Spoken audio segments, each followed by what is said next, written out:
MOU on United Nations peacekeeping cooperation. Infrastructure और manufacturing में सहयोग बहुत मजबूत हुआ है। अभूतपूर्व गति और गहराई लाने का निर्णय लिया है। सेमीकंडक्टर, हेल्थ और फूड सिक्योरिटी में साझेदारी को आगे बढ़ाएंगे।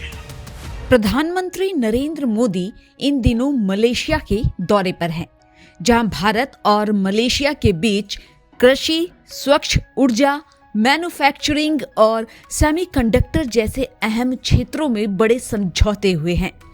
इस सहयोग से न सिर्फ दोनों देशों की दोस्ती मजबूत होगी, बल्कि किसानों के लिए नई तकनीक, कौशल विकास और बेहतर बाजार के रास्ते भी खुल सकते हैं।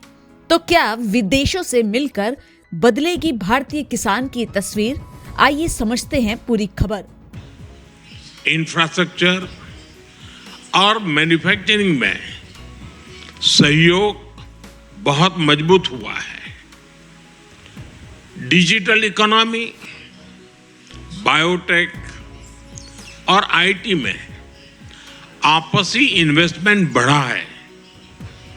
टूरिज्म और पीपल टू पीपल टाइज भी गहरे हुए हैं। इन्हीं उपलब्धियों से प्रेरित होकर आज हमने हमारी साझेदारी में अभूतपूर्व गति और गहराई लाने का निर्णय लिया है। फ्रेंड, सिक्योरिटी के क्षेत्र में हम काउंटर टेररिज्म, इंटेलिजेंस शेयरिंग और मैरीटाइम सिक्योरिटी में सहयोग मजबूत करेंगे। हम रक्षा सहयोग को भी और व्यापक बनाएंगे। एआई और डिजिटल टेक्नोलॉजीज के साथ साथ हम सेमीकंडक्टर, हेल्थ और फूड सिक्योरिटी में साझेदारी को आगे बढ़ाएंगे। आज आयोजित सीईओ फोरम ने ट्रेड और इन्वेस्टमेंट के नए अवसर खोले हैं। हम स्ट्रेटेजिक ट्रस्ट से इकोनॉमिक ट्रांसफॉर्मेशन का रास्ता बनाएंगे। फ्रेंड्स, कल मुझे मलेशिया के भारतीय प्रवासियों से मिलने का मौका मिला। अपनी उपस्थिति से मेरे मित्र प्राइम मिनिस्टर अनवर इब्राहिम ने भी इस सम्मेलन का गौरव बढ़ाया। 30 लाख प्रवासियों का यह लिविंग ब्रिज हमारी बहुत बड़ी शक्ति है।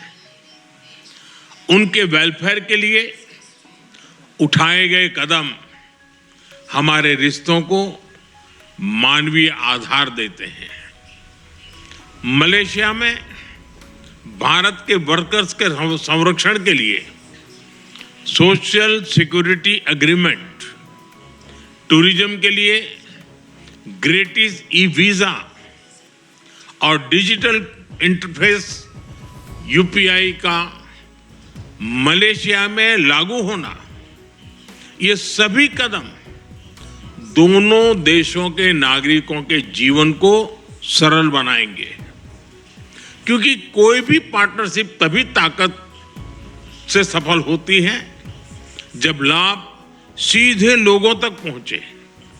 फ्रेंड, भारत और मलेशिया को तमिल भाषा के प्रति साझा प्रेम भी जोड़ता है।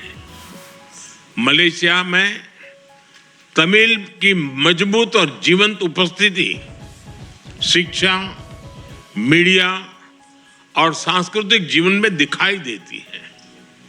मुझे भरोसा है कि आज के ऑडियो विजुअल एग्रीमेंट से फिल्म और संगीत, विशेष रूप से तमिल फिल्में, हमारे दिलों को और पास लाएगी। हम अपने युवाओं के बीच यूनिवर्सिटी एक्सचेंज, स्टार्टअप कनेक्ट और स्किल डेवलपमेंट के अवसर भी बढ़ा रहे हैं। हमारे बढ़ते संबंधों को सपोर्ट करने के लिए हम मलेशिया में नया कॉन्सुलेट भी खोलने जा रहे हैं।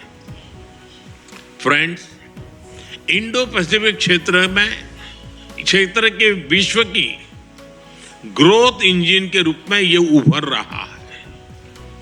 हम आसियान के साथ पूरे इंडो पैसिफिक क्षेत्र में विकास, शांति और स्थिरता के लिए प्रतिबद्ध है।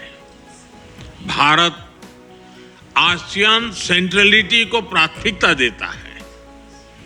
मलेशिया की सफल आसियान अध्यक्षता के लिए मैं एक बार फिर आपको बहुत बहुत बधाई देता हूं। मलेशिया जैसे मित्र देशों के सहयोग से भारत आसियान के साथ अपने संबंधों को व्यापक बनाएगा। हम इस बात पर सहमत हैं कि आसियान भारत व्यापार समझौते आईटीका की समीक्षा शीघ्र ही पूरी हो जानी चाहिए। फ्रेंड्स, आज हमने क्षेत्रीय और वैश्विक मुद्दों पर भी सार्थक चर्चा की। वैश्विक अस्थिरता के इस माहौल में भारत और मलेशिया की बढ़ती मित्रता दोनों देशों के लिए अत्यंत महत्वपूर्ण है। हमारा साझा मत है कि आज के चैलेंजेस का समाधान करने के लिए ग्लोबल इंस्टीट्यूशंस का रिफॉर्म बहुत जरूरी है। हम शांति के सभी प्रयासों का समर्थन करते रहेंगे और आतंकवाद पर हमारा संदेश स्पष्ट है। No double standards, no compromise.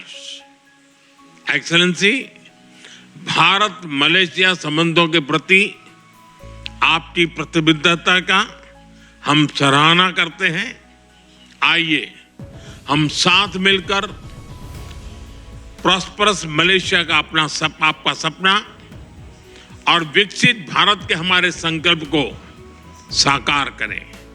एक बार फिर आपकी मित्रता, आपके गर्मजोशी भरे स्वागत और आतिथ्य के लिए बहुत बहुत धन्यवाद।